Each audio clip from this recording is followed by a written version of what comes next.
मेरे सभी भाइयों को और मेरे मित्रों को, मेरे दोस्तों को और मेरे साथ सभी पढ़ने वाले विद्यार्थियों को नमस्कार। ट्रांसफार्मर के पार्ट 6 पूरे कर चुके हैं हम, जिसमें हम पार्ट ट्रांसफार्मर बहुत अच्छी तरीके से लेके आगे चल रहे हैं। आज हम सोचेंगे, आज छुट्टी है हमारी, तो हम सोचेंगे कि आज 2 से 3 क्लासेस लेकर ट्रांसफार्मर को 70 से 80% या तो फिनिश कर दें या फिर 2 क्लास लंबी करके ट्रांसफार्मर को ख़त्म करें। फिर हम अल्टरनेटर पे चलेंगे। ट्रांसफार्मर में हम ट्रांसफार्मर के पार्ट्स पढ़ चुके थे, किस सिद्धांत पे कार्य करता है, क्या क्या विशेषता होती है, सारी जानकारी ले चुके थे। अब जो हमारा ट्रांसफार्मर में बचा है वो है ट्रांसफार्मर के प्रकार। कितने प्रकार के ट्रांसफार्मर हम वेरी कितने प्रकार के ट्रांसफार्मर बना सकते हैं हमारी आवश्यकता के अनुसार, कि जहाँ किस जगह किस प्रकार के ट्रांसफार्मर की आवश्यकता होती है उस प्रकार के ट्रांसफार्मर का अपन उपयोग कर सकते हैं। इस प्रकार अब ट्रांसफार्मर के प्रकार जानेंगे हम कि ट्रांसफार्मर कितने प्रकार के होते हैं।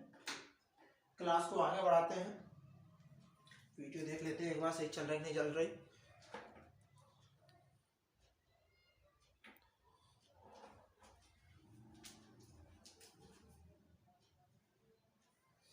ठीक है, सबसे पहले हम ट्रांसफार्मर क्रोड प्रकार के ट्रांसफार्मर देखेंगे हम कि ट्रांसफार्मर के प्रकार में सबसे पहले प्रकार आता है क्रोड प्रकार का ट्रांसफार्मर। किस प्रकार का ट्रांसफार्मर? क्रोड प्रकार का ट्रांसफार्मर। ठीक है, क्रोड प्रकार के ट्रांसफार्मर। ठीक है, क्रोड प्रकार के ट्रांसफार्मर। क्रोड को अपन क्या लिख सकते हैं? कोर भी लिख सकते हैं, कोर प्रकार के ट्रांसफार्मर। ठीक है, क्रोड प्रकार के ट्रांसफार्मर 3 प्रकार के होते हैं। क्रोड के प्रकार के जो ट्रांसफार्मर होते हैं 3 प्रकार के होते हैं। पहला ट्रांसफार्मर जो प्रकार होता है वो कोर प्रकार का होता है, दूसरा जो ट्रांसफार्मर होता है वो सेल प्रकार का होता है, और तीसरा वाला जो ट्रांसफार्मर होता है वो बेरिंग प्रकार का होता है। हम तीनों ट्रांसफार्मरों को व्यवस्थित रूप से समझेंगे और क्लास को आगे बढ़ाएंगे। ठीक है, सबसे पहले मैं क्रोड के बारे में कुछ विशेष जानकारियां बता देता हूँ आपको। ठीक है, और मेरे साथ पिछली क्लास में बता देती, लेकिन मैं एक बार और आपको बता देता हूँ। लिखता नहीं, मैं सीधे आपको बता देता हूँ कि मैं पिछली क्लास में लिखवा चुका हूँ। तो क्रोड, सबसे पहली बात, क्रोड बनती किससे, किस पदार्थ से मिलकर बनती होती है? तो क्रोड बनी होती है स्टील स्टेपल्स की या फिर सिलिकॉन स्टील की। ठीक है, इसके बाद मैंने पिछली क्लास में बताया था कि सिलिकॉन स्टील की ही क्रोड क्यों बनाते हैं, हम सिलिकॉन की मात्रा ही क्यों मिलाते हैं और हम सिलिकॉन की मात्रा कितने मिलाते हैं। हम सिलिकॉन की मात्रा 3.8% से 4.6%, 3.8 से 4.6% हम सिलिकॉन की मात्रा मिलाते हैं। क्यों मिलाते हैं? सिलिकॉन की मात्रा मिलाने का प्रमुख कारण होता है कि जो हमारी लोह प्रकार की हानि में जो प्रथम हानि होती है, हिस्टेरेसिस प्रकार की हानि या शैथिल्य प्रकार की हानि, इस हानि को कम करने के लिए हम इस प्रकार की हानि को कम करने के लिए हम सिलिकॉन की मात्रा मिलाते हैं। पहला काम, मतलब हम सिलिकॉन का ही क्यों बनाया जाता है? ठीक है, सिलिकॉन स्टील की क्रोड हो गई, और किस लिए? शैथिल्य हानि को कम करने के लिए कितनी मात्रा मिलाई जाती है? 3.8% से 4.6%। इतना हमने पिछली क्लास में भी जान लिया था।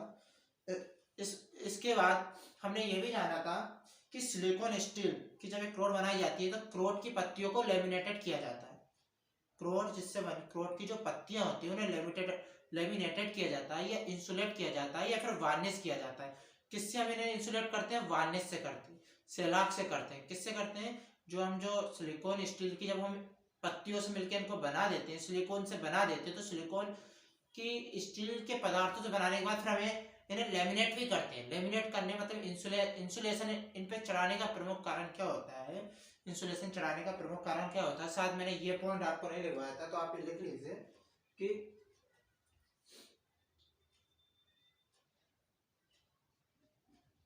क्रोड को लेमिनेट किया जाता है, लेमिनेट किया जाता है। किससे किया जाता है? सिलिकॉन स्टील से किया जाता है। किससे किया जाता है? सिलिकॉन स्टील से किया जाता है। और क्यों किया जाता है सिलिकॉन स्टील से? इन्हें लेमिनेटेड क्यों किया जाता है?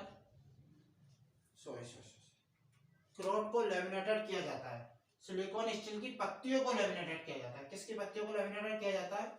सिलिकॉन स्टील की पत्तियों को लेमिनेटेड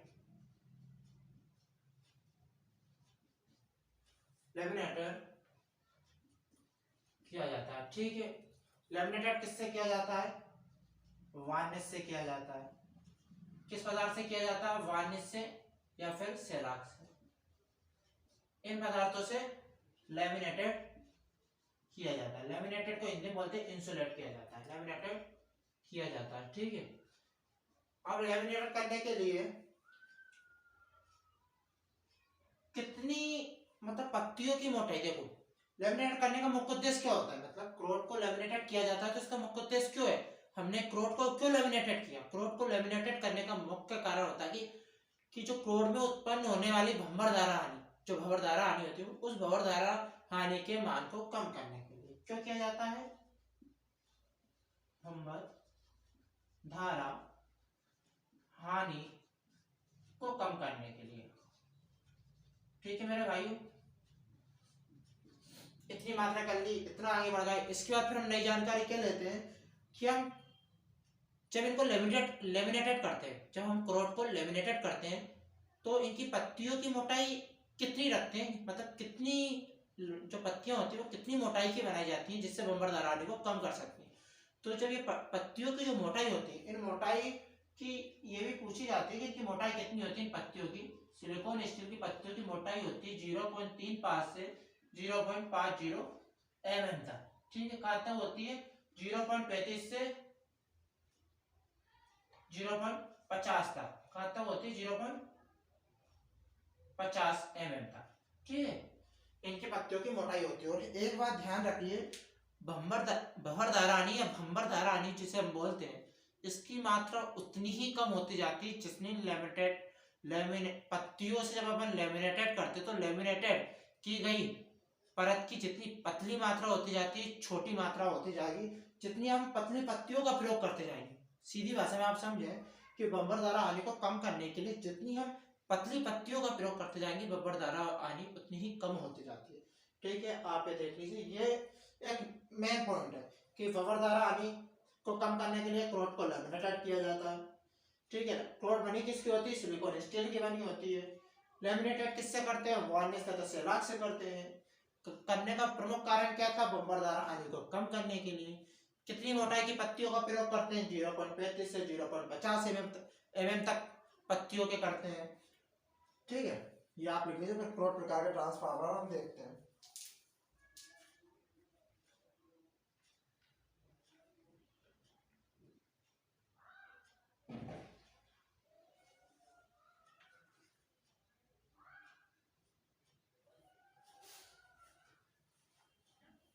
ठीक है, अब हम आ जाते हैं आगे।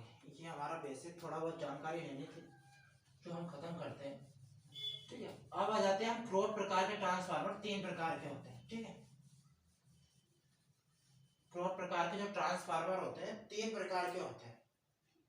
ठीक है, पहला ट्रांसफार्मर कोर प्रकार का। ठीक है, कोर प्रकार का। ठीक है, इसकी बनावट कैसी होती है? कोर प्रकार के ट्रांसफार्मर की दो, मतलब इसकी ट्रांसफार्मर की जो क्रोड बनी होती है वो एल अक्षर से मिलकर बनी होती है।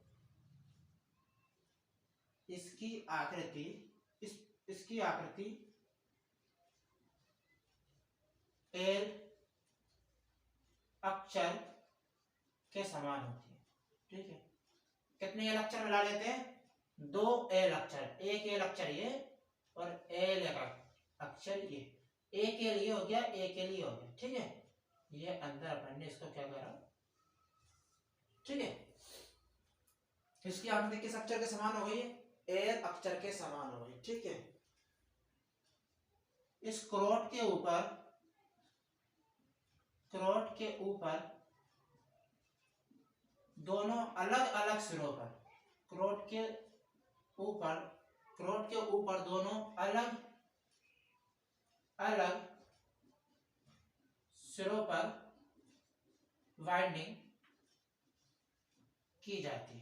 ठीक है, क्या की जाती है, वाइंडिंग की जाती है। कैसे, एक इस पर की जाती है प्राइमरी वाइंडिंग और सेकेंडरी वाइंडिंग इस पर की जाती है। ठीक है, इसका भी बताऊंगा दोनों अलग अलग करने से अपन को क्या फायदा है और क्या नुकसान है। ठीक है, इसकी आकृति एल प्रकार की होती है, क्रोड के ऊपर दोनों अलग अलग सिरों पर वाइंडिंग की जाती है। ठीक है, इसके बाद क्या होता है, ये जो वाइंडिंग हमेशा बनी हुई होती है ये ताम्र की बनी हुई होती है, एनल्ड कॉपर तांबे की बनी होती है, जो मैं पिछले क्लास में बता चुका था। ठीक है, कोर प्रकार के ट्रांसफार्मर कम क्षमता के बनाए जाते हैं, कम क्षमता व कम दक्षता के बनाए जाते हैं। ठीक है, इसके बाद जो प्रमुख पॉइंट है जो बहुत कम लोग बताते थे, अपना नीचे तक देख पा रहा है क्या,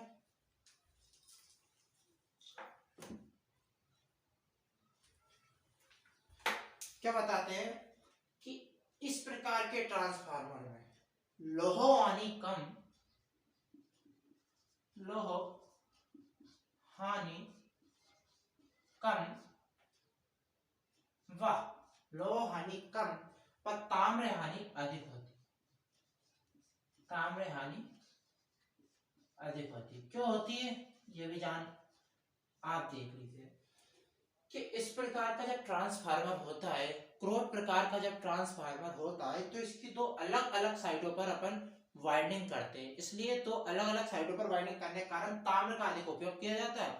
वाइंडिंग में ताम्र का अधिक उपयोग किया जाता है, ताम्र का अधिक उपयोग किया जाएगा तो H बराबर I स्क्वायर R से ऊष्मा अधिक उत्पन्न होगी, और ऊष्मा अधिक उत्पन्न होने से ताम्र हानि अधिक हो जाएगी। ठीक है, और लौह हानि कम क्यों उपयोग की जाती है, क्योंकि इसमें एक ही चुंबकीय पात होता है। बस मैं आगे लिख लूंगा, आप इतना लिख लीजिए, मेन चीज है कि इसकी आकृति एल अक्षर के समान होती है, दो एल अक्षर से मिलकर बनी हुई होती है, क्रोड के ऊपर दोनों अलग अलग सिरों पर वाइंडिंग की जाती है, कम दक्षता होती है, कम क्षमता के बनाए जाते हैं, लौह हानि, ये बहुत अच्छा पॉइंट है, लौह हानि कम पर ताम्र हानि अधिक होती है। एक पॉइंट और बहुत प्रमुख है जो आप लिख सकते हैं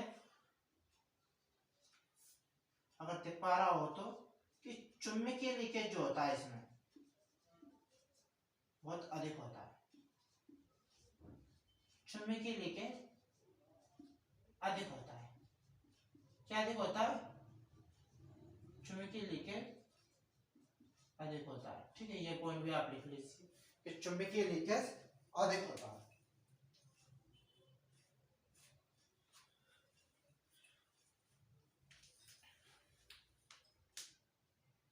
ठीक है, इसके बाद एक पॉइंट और लिख लीजिए यहां पर, चुंबकीय पात इसमें एक होता है, चुंबकीय पात एक होता है, चुंबकीय पात एक होता है। कैसे होता है कि जब यहाँ ये चुंबकीय पात दिख रहा है आपको, ये चुंबकीय पात एक होता है, एक पॉइंट, इसकी आकृति एल अक्षर के समान होती है, एक एल मिलाया ऊपर से एक एल मिलाया, एल आकृति समान हो गई। क्रोड के ऊपर दोनों अलग अलग सिरों पर वाइंडिंग की जाती है, इस सिरों पर वाइंडिंग करती है, इस सिरों पर वाइंडिंग करती है। ये कम क्षमता व कम दक्षता के बनाए जाते हैं, इनमें लौह हानि कम होती है क्योंकि इनमें एक ही क्रोड पर चुंबकीय फ्लक्स घूमता है, और इसमें ताम्र हानि अधिक होती है क्योंकि दो अलग अलग सिरों पर ताम्र की अलग अलग वाइंडिंग की गई है, अलग अलग क्रोड पर, अलग अलग क्रोड पर अलग अलग वाइंडिंग की गई है। इसका चुंबकीय लीकेज इनमें अधिक होता है, ये ध्यान रखना, जो क्वेश्चन पूछा जाता है चुंबकीय लीकेज अधिक होता है, चुंबकीय पात एक होता है। ये कोर प्रकार के ट्रांसफार्मर है, और ये जो ट्रांसफार्मर होते हैं छोटे आकृति के बनाए जाते हैं। ठीक है, छोटे आकृति के बनाए जाते हैं, मैंने क्षमता बताई थी, कम क्षमता के बनाए जाते हैं। ठीक है, छोटे आकृति के बनाए जाते हैं। ठीक है, क्या कोर प्रकार के ट्रांसफार्मर हो गए, आप लिख लीजिए जल्दी से, फिर हम अगले ट्रांसफार्मर पर जाते हैं, सेल प्रकार के ट्रांसफार्मर पर।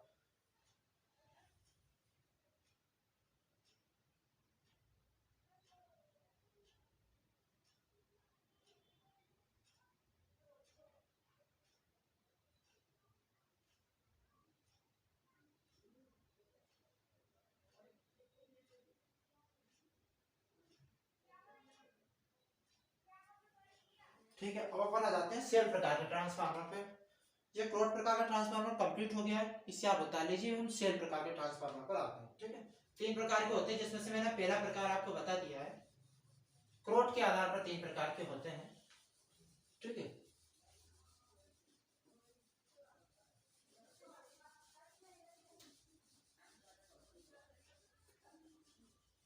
हो गई। अब जब अपन आ जाते हैं, एक हो गया।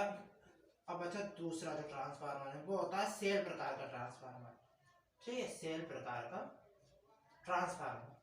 एक बात ध्यान रखना, सेल प्रकार का ट्रांसफार्मर हम सबसे अधिक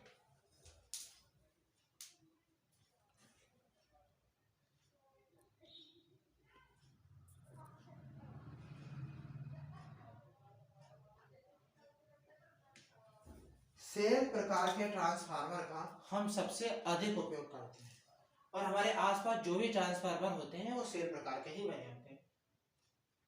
अधिक उपयोग में आने वाला ट्रांसफार्मर, ठीक है। अब मैं इसका एक चित्र बना देता हूं आपको, इधर इधर ही बनाता हूं। ये करोड़ हो गई आपकी, ये क्या हो गई है, ये करोड़ हो गई है, ठीक है।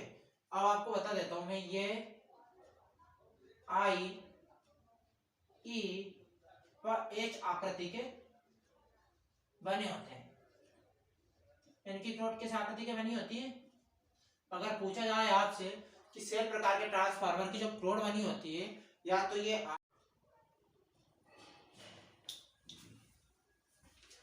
ठीक है, सेल प्रकार के ट्रांसफार्मर, इस प्रकार के ट्रांसफार्मर अधिक उपयोग में किए जाने वाले ट्रांसफार्मर होते हैं।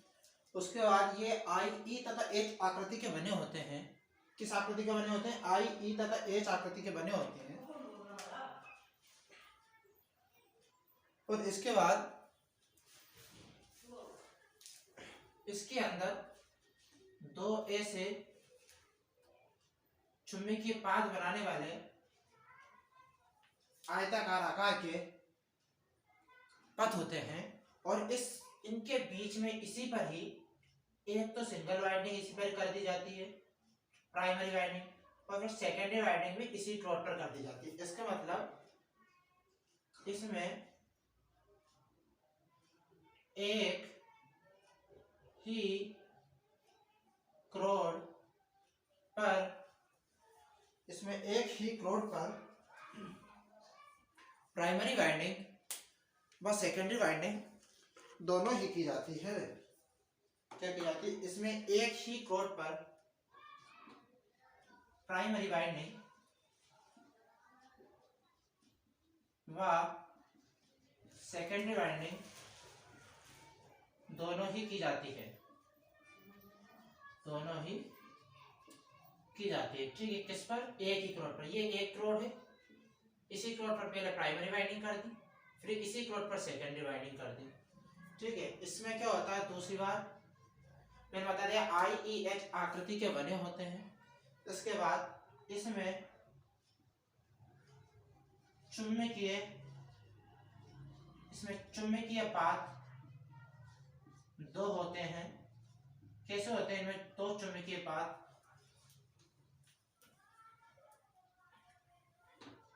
ठीक है। इसमें देख लीजिए आप, यहाँ चित्र बना देता हूं मैं अभी। इसमें चुंबकीय पाथ दो होते हैं, एक ये चुंबकीय पाथ बन गया, एक ये चुंबकीय पाथ बन गया। ये अपना पूरा ट्रांसफार्मर है। ये जो अपने एक ही क्रोड है, इस क्रोड पर पहले अपन ने प्राइमरी वाइंडिंग कर दी, जिसके सिरे ये निकाल दिए, जिसको स्रोत से जोड़ दिया।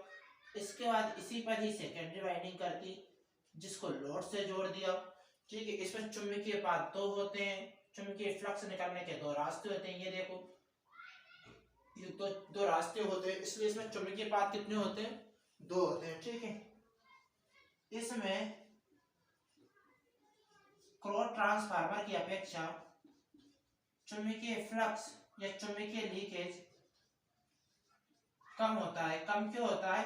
क्योंकि दो पाथ होते हैं, उसमें एक पाथ था इसलिए चुंबकीय लीकेज अधिक होता था, इसमें दो पाथ है इसलिए चुंबकीय लीकेज कम होगा, ठीक है। अधिक उपयोग में होने वाला आईईएच आकृति बने होते हैं। इसमें एक ही क्रोड पर प्राइमरी वाइंडिंग और सेकेंडरी वाइंडिंग की जाती है। इसमें चुंबकीय पाथ दो होते हैं। इसमें क्रोड ट्रांसफार्मर इसमें क्रोध ट्रांसफार्मर की अपेक्षा, आप लिख लीजिए, इसमें क्रोध ट्रांसफार्मर की अपेक्षा चुंबकीय लीकेज कम होता है। ठीक है, इसमें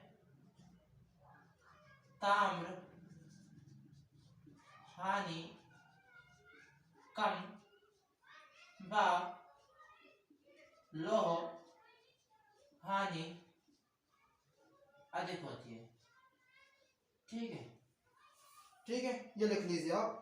इतनी जानकारी सेल प्रकार का ट्रांसफार्मर में, बस इतनी ही जानकारी इसमें चाहिए। और हाँ, ये स्टेप अप व स्टेप डाउन दोनों प्रकार के ट्रांसफार्मर बनाए जाते हैं।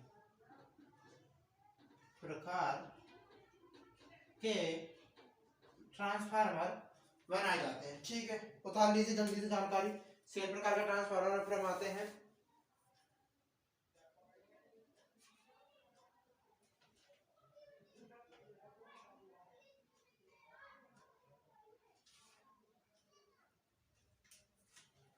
ठीक है, इसके बाद तीसरे प्रकार का जो ट्रांसफार्मर होता है उस पर हम आते हैं। जो तीसरा इसका प्रकार होता है बेरी टाइप ट्रांसफार्मर, उसकी दक्षता बहुत अधिक होती है, लेकिन उसका उपयोग हम बहुत कम करते हैं। ठीक है, उसमें लीकेज बिल्कुल नहीं होता, इसलिए उसकी दक्षता बहुत अधिक होती है। उसमें हानियां ना के बराबर होती है, इसलिए उसकी दक्षता अधिक होती है। ठीक है, उसमें चुंबकीय पात बहुत सारे चुंबकीय पात होते हैं, इसके कारण उसमें लीकेज बहुत कम होता है। सबसे पहले उसका चित्र देख लेते हैं अपन। एक ऐसी क्रोड बनी हुई होती है, उसमें ये क्रोड, ठीक है, ये क्रोड, ठीक है, ये क्रोड बन गई है। ठीक है, अब ये क्रोड बनी हुई है। ठीक है, इस पर पहले क्या कर देते हैं, पूरी परी ऐसे प्राइमरी वाइंडिंग कर देते हैं।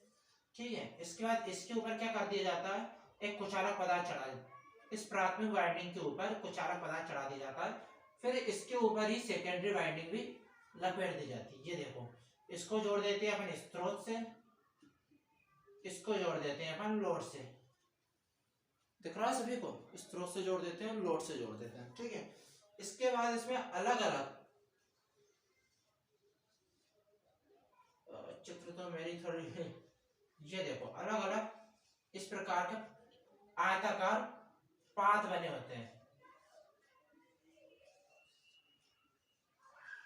आप इस प्रकार से थोड़ा सा देख सकते हैं, अजीबो गरीब बनाया है मैंने, लेकिन आप अगर आपके पास किसी प्रकार की किताब हो तो आप देख सकते हैं। बस मेरे समझने के हिसाब से कि एक बीच में क्रोड है, इसके ऊपर पहले प्राइमरी वाइंडिंग लपेट दी, फिर प्राइमरी वाइंडिंग के ऊपर अचालक पदार्थ चढ़ा दिया, उसके ऊपर बाद फिर अपन ने सेकेंडरी वाइंडिंग लपेट दी।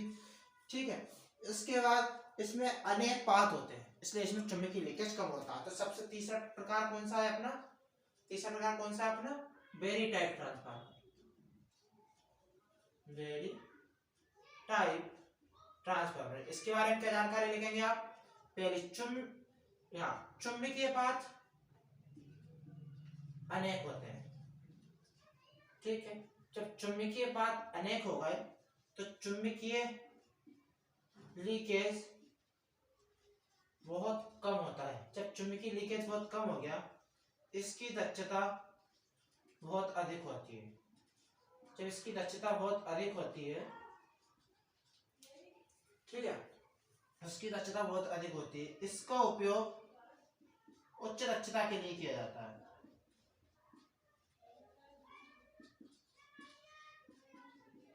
ठीक है, इसमें हानि ना के बराबर होती है।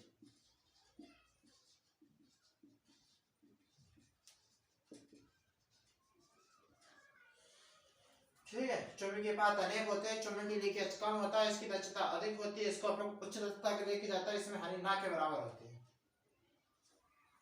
ठीक है, ये होता है वेरी टाइप का ट्रांसफार्मर।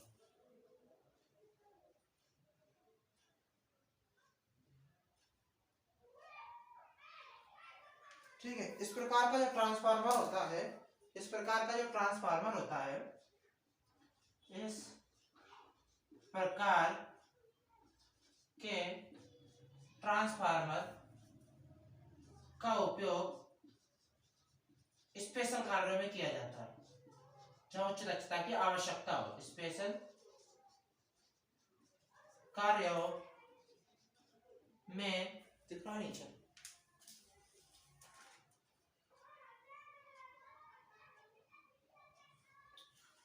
में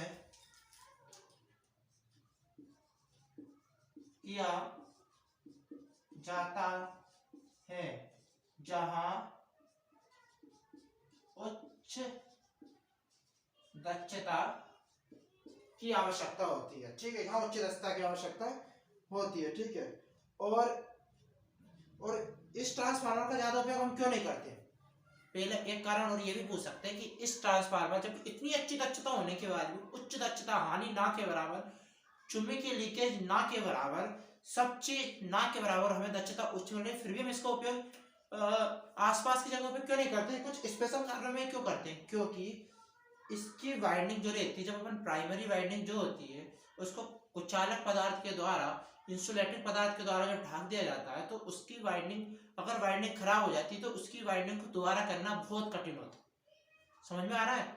इसलिए अपन इसका उपयोग बहुत कम जगहों पर करते हैं, लेकिन उच्च दक्षता के लिए करते हैं। बस आप ये ध्यान रखना। ठीक है, ये खत्म करें।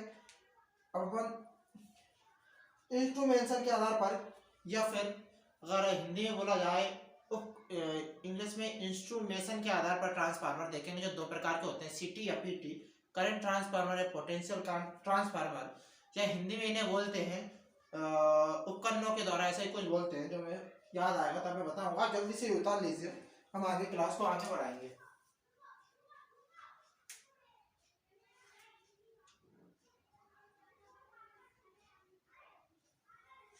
ठीक है,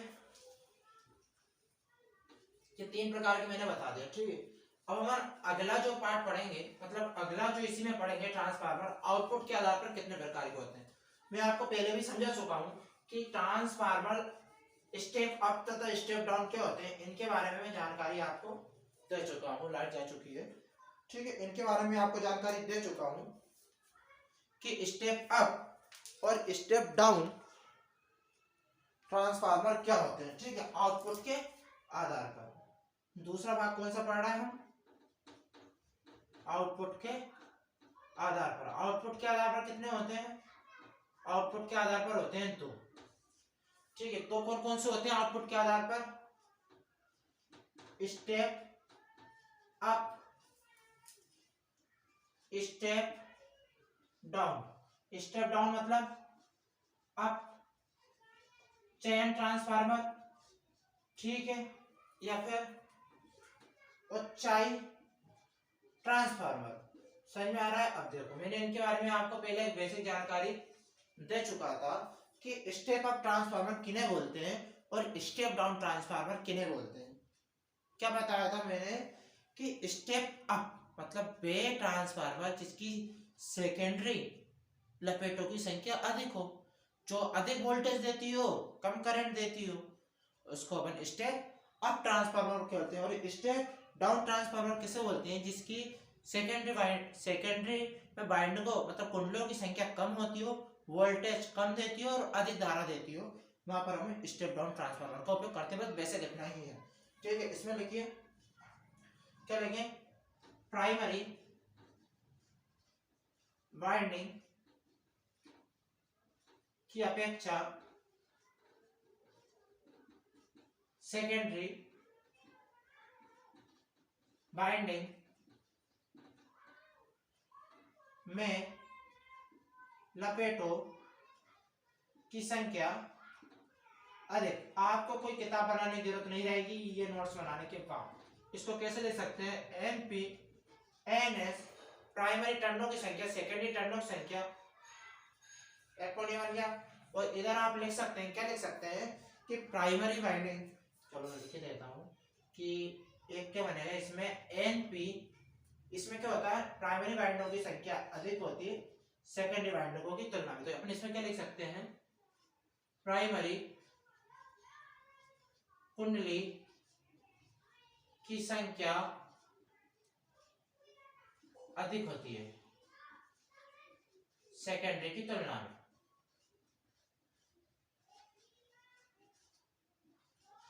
सेकेंडरी की तुलना में एक पॉइंट अपना ये हो गया। ठीक है, इसके बाद क्या होता है? अधिक वोल्टेज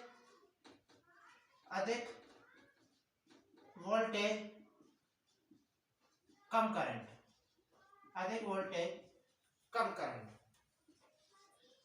अधिक करंट, करंट मतलब धारा, कम वोल्टेज, ठीक है।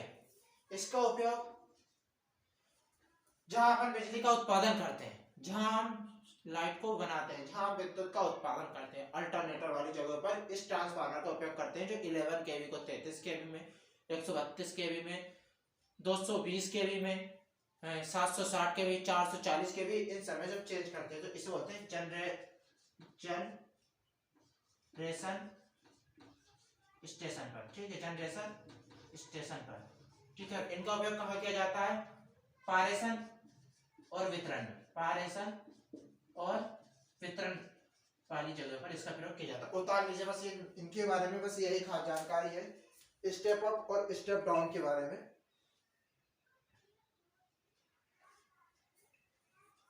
ठीक है, उतार लीजिए, जल्दी से उतार लीजिए। आउटपुट के आधार पर मैंने आपको बताया था, एक बेसिक चित्र भी अगर आपको मैं बताऊं, अगर एक बेसिक चित्र आप इसमें देखना चाहते हैं तो ये अगर आपकी क्रोड है, तो अगर इसमें 3 लपेट है और इसमें लपेट आपको ज्यादा दिख रही है, तो ये आपका कौन सा ट्रांसफार्मर हो जाएगा?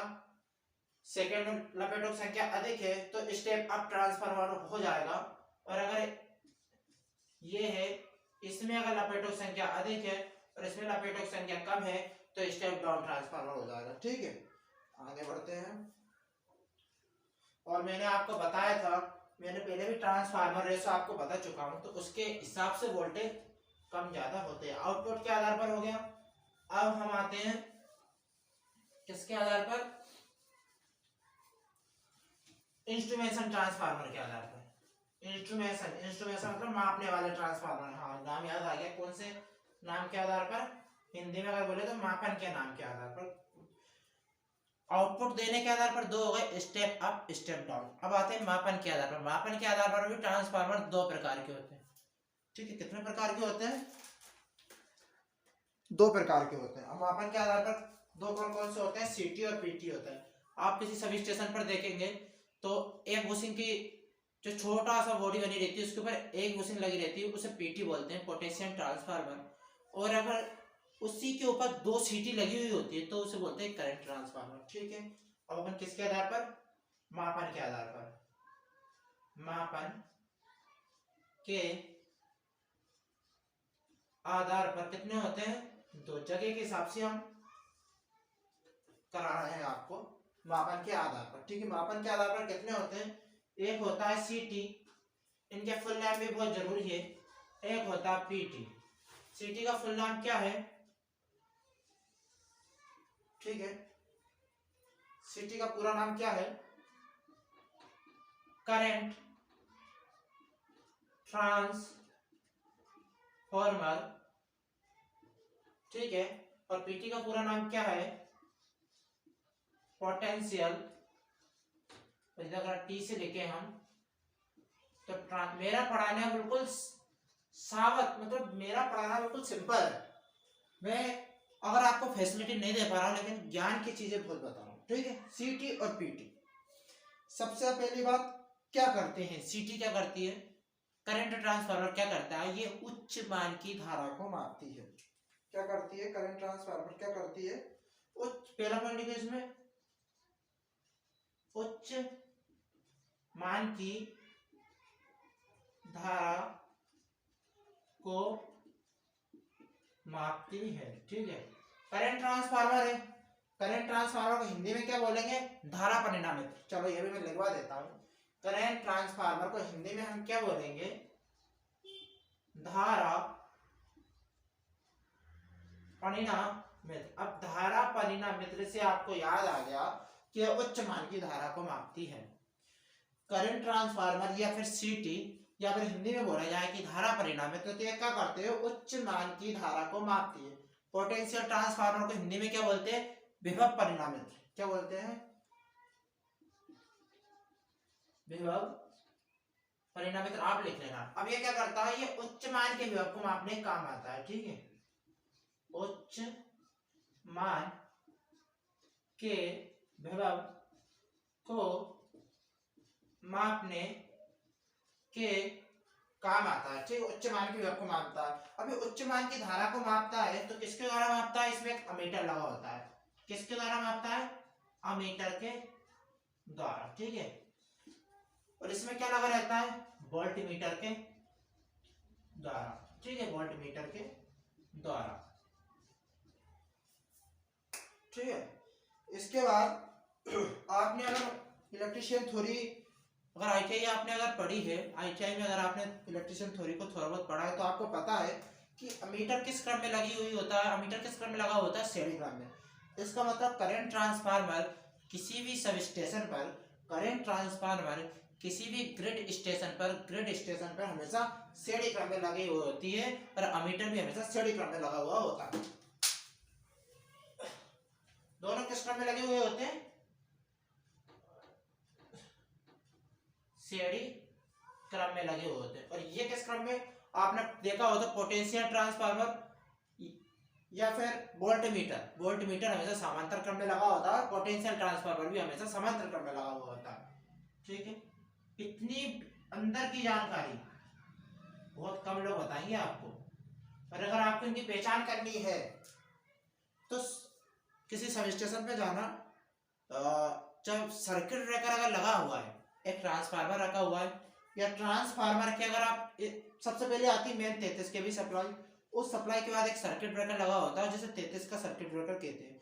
उसके ऊपर भी लगी होती है सीटी, और वो सीटी जो रहती है 2 बुशिंग की रहती है, जिसमें डिस्क 3 या 4 प्रकार के डिस्क उसमें घूमे हुए रहते हैं। उसके बाद फिर ट्रांसफार्मर आ गया, फिर 33 के भी सप्लाई को ट्रांसफार्मर 11 केवी में बदलता है, ग्रिड सब स्टेशन पर बदलता है, तो वहां पे फिर एक सर्किट ब्रेकर लगाता हूँ। उस सर्किट ब्रेकर के ऊपर फिर एक सीटी लगी हुई होती है, और सीटी में हमेशा करंट ट्रांसफार्मर में धारा परिणामित में हमेशा 2 बुशिंग लगी रहती है, और ये जो रहती है 1 2 3 श्रेणी क्रम में जुड़ी हुई होती है, 3 फेज के लिए 3 सीटी, ठीक है।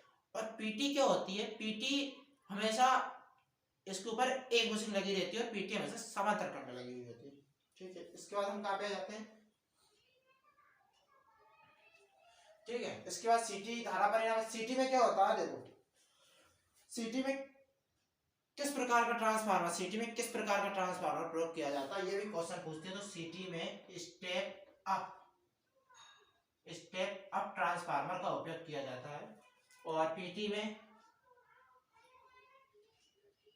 स्टेप डाउन ट्रांसफार्मर का उपयोग किया जाता है, ठीक है। अब स्टेप अप का आप जानते हैं, स्टेप अप में क्या होता है? वोल्टेज बढ़ता है, वोल्टेज अधिक देता है और करंट कम उत्पन्न होती है, और स्टेप डाउन क्या करता है? वोल्टेज कम देता है और करंट अधिक देती है, ठीक है। वोल्टेज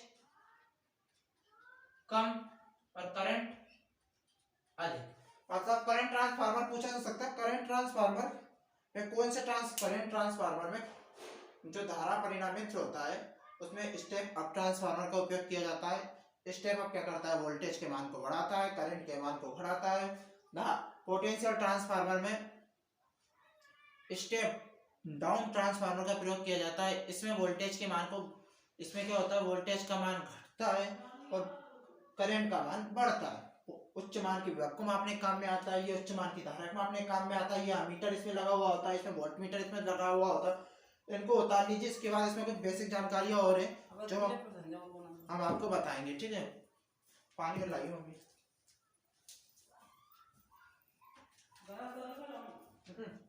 सादा।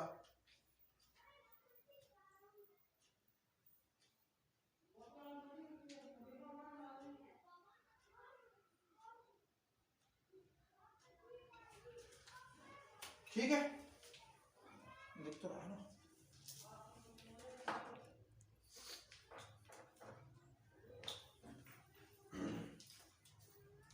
मापन के आधार पर भी 2 थे जो हमारे हो चुके हैं। इसके बाद मापन के बाद किस प्रकार के हैं जो अपन को पढ़ना है? मापन अभी तो इसमें भी, हाँ इसमें भी कुछ बेसिक रह चुका है जो अपन को बेसिक क्लियर करना है।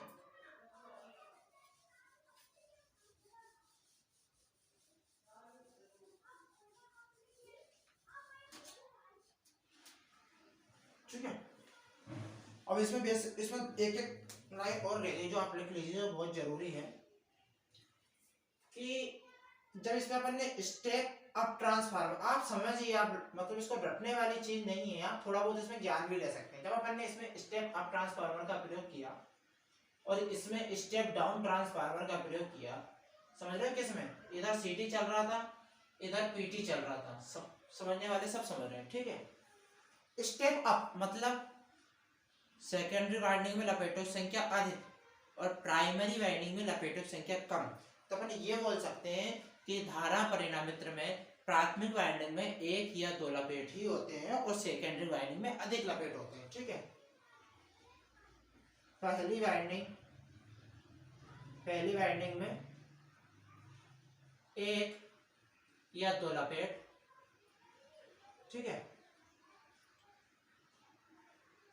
दूसरी वाइंडिंग में अधिक लपेट, ठीक है। समझ पा रहे हैं आप, ये सब समझ पा रहे होंगे क्योंकि मैं बेसिक जानकारी 2-3 बार दे चुका हूँ और ये बेसिक भी हो चुकी है अब आपके लिए, क्योंकि मैं बता चुका हूँ आपको जानकारी। स्टेप डाउन में क्या होता है कि पहली वाइंडिंग में तो अधिक, पहली वाइंडिंग में अधिक और दूसरी वाइंडिंग में इसका उल्टा ही है, एक या दो लपेट, ठीक है। बस इतनी बेसिक जानकारियां थी। दोनों में अनुपातिक स्केल का प्रयोग किया जाता है, ठीक है। एक पॉइंट लिख लीजिए, अनुपातिक स्केल। शायद इसमें जो मीटर रहता है उसकी रेंज 0 से 5 एम्पियर तक होती है, शायद क्या यही है अनुपातिक स्केल। और इसमें जो वोल्टमीटर की स्केल रहती है अनुपातिक, ये भी अनुपातिक स्केल होती है। इसमें जो वोल्टमीटर की जो होती है वो 0 से 100 वोल्ट तक की स्केल होती है। इसमें 0 से 5 एम्पियर तक की स्केल होती है, ठीक है। और इसमें जो रहती है 0 से 100 वोल्ट तक की स्केल होती है। जल्दी उतार लीजिए, अपन आगे बढ़ते हैं ट्रांसफार्मर में। अपन को सारे चैप्टर जल्दी क्लियर करना, ट्रांसफार्मर को जल्दी क्लियर करना है, ठीक है। उतार लीजिए आप सभी लोग। इसके बाद हम आगे बढ़ेंगे, एक बहुत बड़ा पार्ट है ट्रांसफार्मर जिसको हम पढ़ रहे हैं, ठीक है।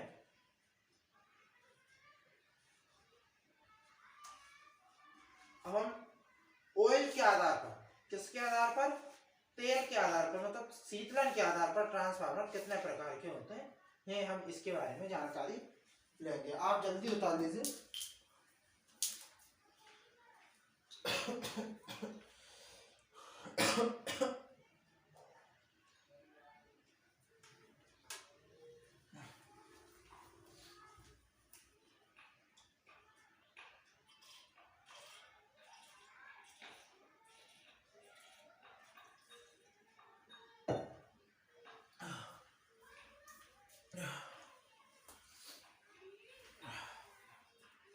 ठीक है, थोड़ी सी तबीयत डाउन चल रही है और हम सभी के पास टाइम नहीं है। भर्ती आने वाली है और बहुत जल्द भर्ती का नोटिफिकेशन भी जारी होने वाला है, इसलिए विद्यार्थियों में आपसे बार बार, आपने खुद ने देखा होगा मेरी वीडियो में, मैं आपसे लाइक शेयर और सब्सक्राइब का तो बिल्कुल नहीं बोलता हूँ। हाँ, अगर आपको लगे कि हाँ कुछ अलग से ज्ञान मिला है, कि किताब का रटा रटाया ज्ञान नहीं मिला हुआ है, कि आप हाँ इनसे नोट्स बना सकते हैं, हाँ ये सारी जानकारी जो आपको पेड कोर्स वाले दे रहे हैं, आपको अगर ये पेड कोर्स में भी कुछ पॉइंट रह जाते हैं, लेकिन मैं आपको बता रहा हूँ कि इसमें कोई से भी पॉइंट नहीं रहेंगे। जो भी अपन चैप्टर करेंगे उसका सत्यानाश करेंगे। क्या करेंगे? जो भी अपन चैप्टर करेंगे ना उसका सत्यानाश करेंगे, ठीक है। अब हम आगे जाते हैं शीतलन के आधार पर ट्रांसफार्मर। देखो, शीतलन के आधार पर ट्रांसफार्मर कितने प्रकार के होते हैं? 4 प्रकार के होते हैं, ठीक है। शीतलन के आधार पर ट्रांसफार्मर, ठीक है। सबसे पहला कितने प्रकार के होते हैं? 4 प्रकार के। सबसे पहला ट्रांसफार्मर प्राकृतिक द्वारा शीतलन, प्राकृतिक द्वारा शीतलन, छोटा सा है, प्राकृतिक द्वारा शीतलन कैसे किया जाता है। देखो, जो ये ट्रांसफार्मर होते हैं जिनको हम प्रकृति के द्वारा शीतलन करते हैं,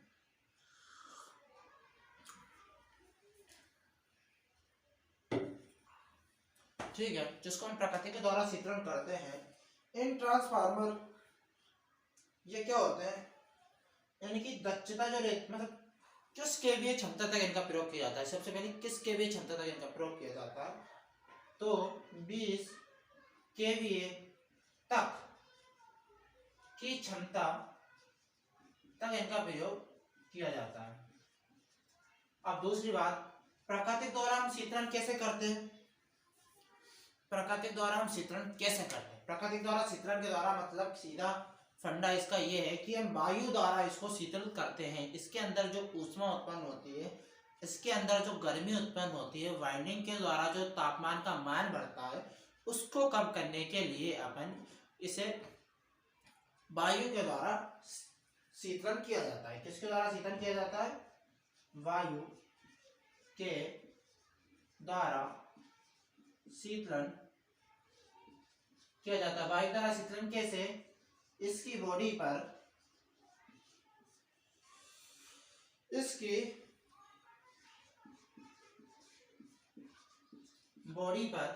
बॉडी पर, ट्रांसफार्मर की बॉडी पर डक्ट्स, क्या डक्ट्स या फिर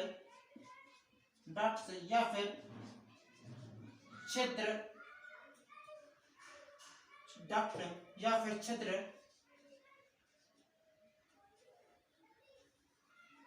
लगे होते हैं, ठीक है, लगे। आगे बेसिक जानकारी, इसका प्रमुख कार्य यही है। इसके क्या होता है, प्राकृतिक द्वारा जब शीतलन होता है तो इनकी क्षमता 20 केवीए तक की होती है, ठीक है। 20 केवीए तक की होने के बाद इनको वायु के द्वारा शीतलित किया जाता है। और जब वायु के द्वारा शीतलित किया जाता है, वायु के द्वारा जब इनको शीतलित किया जाता है तो इनमें डक्ट्स मतलब छिद्र का प्रयोग करते हैं। और जब छिद्र का प्रयोग करते हैं तो क्या होता है कि बाहर की जो वातावरण की जो वायु रहती है, उन छिद्रों के द्वारा ठंडी वायु ट्रांसफार्मर के अंदर जाती है और जो गर्म वायु होती है वो ट्रांसफार्मर से बाहर निकल जाती है, ठीक है। तो ठंडी वायु जब अंदर जाती है तो ट्रांसफार्मर को ठंडा करती है और ट्रांसफार्मर से गर्म वायु बाहर निकलकर ट्रांसफार्मर को शीतलन प्रदान करती है। इसलिए हम प्राकृतिक द्वारा शीतलन करते हैं, ठीक है। जल्दी से उतार लीजिए। इसके बाद हम अगला जो शीतलन करेंगे वो होता है तेल द्वारा शीतलन, ठीक है। किसके द्वारा शीतलन, तेल द्वारा शीतलन। वैसे तेल के द्वारा जब हम शीतलन करते हैं, तेल के द्वारा जब शीतलन करते हैं तो तेल के द्वारा भी 2 प्रकार का शीतलन होता है। तो देखते हैं हम उसको।